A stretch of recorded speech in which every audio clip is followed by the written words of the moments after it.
Hello everyone, I'm off to a lingerie casting today and it's not the same one as the one I was going to before. This one's a lot bigger, it's for a TV commercial, it'd be a really exciting job to get. I'm still not feeling tip-top and I'm not sure whether I'm in the greatest shape because I've been ill for so long and just kind of lying in bed, but we have to give these things a go. So off I go to my casting, and I just thought I'd let you know a few things that I do to get myself bikini ready or lingerie ready.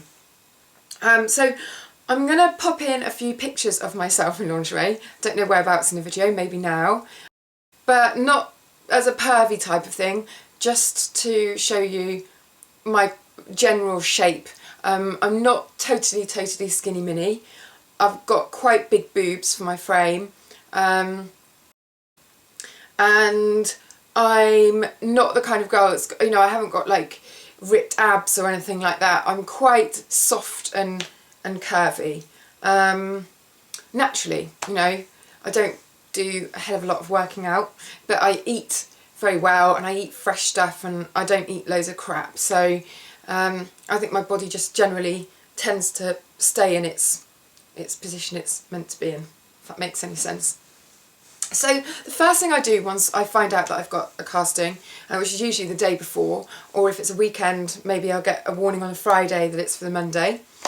The first thing that I do is just make sure that, you know, I'm not eating loads and loads of carbs and white bread and cereals, you know, lazy eating. I don't lazy eat. I'll make an effort to make maybe a stir fry with lots of vegetables in and some protein, or you know, maybe I'll have yogurt with fruit and stuff for breakfast instead of just having crunchy nut cornflakes. You know, I just change things around and make sure that I'm eating the best things that I can. And you'd be surprised in a couple of days how much difference that will make to your body, especially if you cut out things like fizzy drinks, alcohol, which is a killer, fruit juices even, things that are just very high in sugar, or just tend to sit around the tummy area and that area where you get love handles. So I just really try and cut out all the things that are bad. You know, they're not bad, but they're bad if you're having them in massive quantities. So, you know, just use your common sense. So just have a little think about what you're eating. Why am I telling you to do that? That's what I do. I have a little look at what I'm eating and I'm just a little bit more conscious, and it really does make a difference. You know, people do these fad diets and they starve themselves for a week before they go on holiday so they can get into their bikini, but actually the most effective diet of all is just common sense, and it's not doing these kind of crazy detoxes and fasting and all that kind of stuff. It is just about cutting out the crap. The drastic things are things that people can never keep up. It's the things that they hate doing, and then they do a week and then they go and pig out on Domino's Pizza and McDonald's for the week after. It just doesn't work. So it's more about looking at your total lifestyle. Oh my god, I sound like some kind of self-help video now. Anyway, this is what I do. You know, just look at your total lifestyle and work out a nice balance. We all need treats, and life would be very boring if we couldn't have anything of what we wanted. So it's just about an overall sensible plan, really. Anyway, I'll talk about this more in another video because I've got to get to a casting and I'm actually going to be late. Body scrub is the next thing. Improves circulation, gets rid of dry patches, generally gets the skin very glowing and fresh. Again, I'll do a separate video on my favourite body scrubs. My most recent one that I've fallen in love with is the 21 Minerals by Gadi or Gadi, G-A-D-I. Very nice indeed. And then, next top secret tip, not so top secret, tanning. Now, I don't use an actual tanner ever. I hate fake tans. I always get them wrong. No matter how amazing people say they are, you always get somewhere like here or on your knees that gets an orange stain, and I just can't stand it. So the way to go forward for me is a gradual tan. I don't think you can ever go wrong with them. This is by Sienna X, but I've got a few that I use. This is probably my favourite. And I use this the night before, or if I've got a couple of days notice, then I'll use it every night. But tanning and having just a bit of a glow really does help to make your skin look more evenly toned. And that's just as important actually as looking slim, when you go for a lingerie casting. It's all about having that real airbrushed glow about you. So just a little bit of a sun-kissed tan is fine. You know, looking too tanned is a big no-no. So gradual tanner, and you know you've already exfoliated, so absolutely no chance of this going wrong. And then the morning of the casting, a nice rich body lotion. This morning I've used the L'Occitane Almond, which I really, really adore, as you can see. It's like my second pot this year. Make sure that my toenails and my nails are painted. Actually, I was just trying this out over the weekend, so it's a cheapie for once. You'll like this. This is the taupe shade from Too True, which you can get at Superdrug. It's just a couple of pounds. Shade 9. So just a nice posh shade, kind of neutral. But all of these little touches just help, really. And if you wanted to, you could add some shimmer to your body lotion. You could add some MAC strobe cream or some Illuminator or something like that. But I kind of find that I'm going to put that on at home, then I'm going to get dressed, then I'm going to go on the tube. And by the time that I get there, it's not there anyway. It's just all over the inside of my jeans. So I don't tend to bother. But, you know, if you're going on like a first date, or I don't know, it's Valentine's Day or something like that, and you want to make your skin look ultra glowy, then you could mix in some Illuminator to your body lotion. The bra and knickers that I'm going in, because obviously you have to be wearing something, are by Calvin Klein. They're called, I think, Perfect Fit Customised Lift. I'll try and find a link of them on the internet so you can have a look at them. I've also, I think, got a Polaroid from quite recently of me wearing that set, so I'll try and pop that into the video. If that doesn't look too pervy, I don't know whether that will, but hopefully it'll be helpful. It's a really good basic underwear set, and I tend to wear it to all castings because it's just very simple, classic, a little bit sporty and very flattering. And then obviously as well, you might have to try on their lingerie, so you take a nude thong with you to wear underneath. That's very important.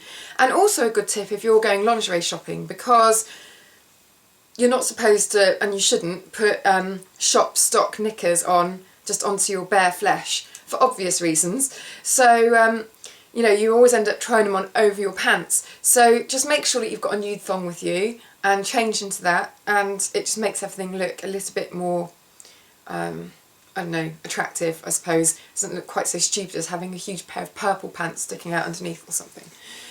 So that's it. High heels are a must for the lingerie casting, just to lengthen those legs and make yourself look super glam.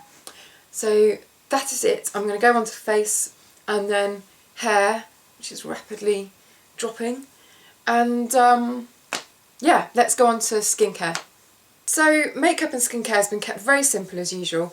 I've used half and half cleanse and polish with the Lizelle Brightening Treatment Mask, mixed them together, put them on for about 30 seconds, massaged in, and then removed with the cloth as usual.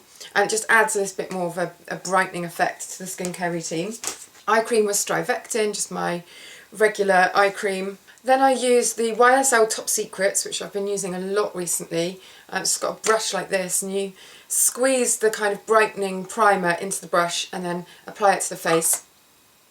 And I just find it's got a really nice tightening effect and leaves the skin really nicely primed for putting your makeup on. So that's quite a new step for me, but I really find it makes a difference. And then I don't need any moisturiser because my foundation, which I'm going to be using, by Terry Cover Expert, is quite moisturising. And then just as an extra helping hand, Urban Decay 24/7 Concealer Pencil, really nice and creamy and very convenient to apply and very easy to blend. Long lasting once it's set, it's kind of there for most of the day, it doesn't really slide or fade or settle into the creases, which is a bonus. Skin's finished off with the Universal Tan from Chanel. If you've never seen this before, go and have a try on counter. It's amazing. It's one of their cult products, and it really is a kind of makeup artist staple. It's just a really nice matte cream bronzer you can buff into your base, and it just becomes part of the base rather than being an extra step, so you can put other things on top of it. And I just like this because you can just buff it into the foundation, and it's almost like your bronze is coming from within rather than having been added. And then just a quick sweep of the Dior Rosy Glow This is like a one-size-fits-all kind of blusher, and it supposedly adapts to each skin tone. I don't know about anybody else, but on me it looks like a nice, pretty, fresh springtime pink. Might look darker on some people, might look lighter on others, but really, really suits my skin tone, I think. I've already used the DJV Beautynizer Volume Lash, which I've talked about before loads on the website. It doesn't come off at all, but it's not a waterproof mascara as such. It basically forms tubes around each lash, so you're kind of laminating them in a way, and then to remove it you need to use warm water, and you kind of press a cloth onto your face, and then one by one they come away. Very, very easy to remove, but only with the right technique. So this is like my perfect mascara, because I hate waterproof mascara, I can never get it off, and I always end up pulling out loads of lashes. But for me, if I'm doing a day of castings, this one's really good, and it gives a nice volumizing effect. Really like that. This is Midnight Brown, and I've just applied it using a brush just all over the lid up to the crease, but then smudged it outwards using my fingertips just to give this really kind of soft smoky effect. Really easy, one shade, just how I like it. And then the eyeliner I had to hand, which is quite unusual, is a grey colour, and this is from Avon. It's the Glimmer Stick. So that's gone all along the lash line, top, and then in a waterline on the bottom. It's quite nice to use a grey for a bit of change. It's a little bit softer. Just to finish off, a bit of illuminator, and you can use any illuminator you want as long as it's not too glittery. This one's the Rose Rendezvous from Laura Mercier. So I quite like it because it doesn't have that too pearly effect. It has a little bit of colour, it's a little bit warmer, so it's quite nice for springtime. And I've just blended that in along the tops of the cheekbones, underneath the brow, and then at the top of the Cupid's bow. Lipstick, glossy stick from Gemma Kid. As you can see, well used, only a little bit left. This is in Bridgetown. It's just a really nice glossy nude, very, very easy to wear. And that is it for the makeup. Hair-wise, I washed my hair yesterday. I'm kind of dreading to see how it looks when it's let up here. But I kind of tied it up when it was almost dry, because I was doing other... oh god, it's a little bit curly. Okay, so I've got 40 minutes travelling to get to my casting. And by the time I get there, hopefully this will all have dropped a little bit, and then I'll take some serum with me and just put a little bit in the palms of my hands, go like that, run it through.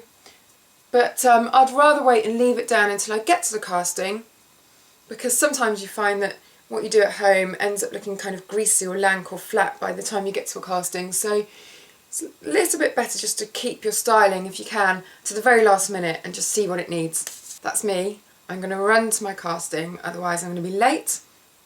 And losing my voice, it's a good job I just have to stand there and look pretty and not have to say anything. I shall see you in the next video.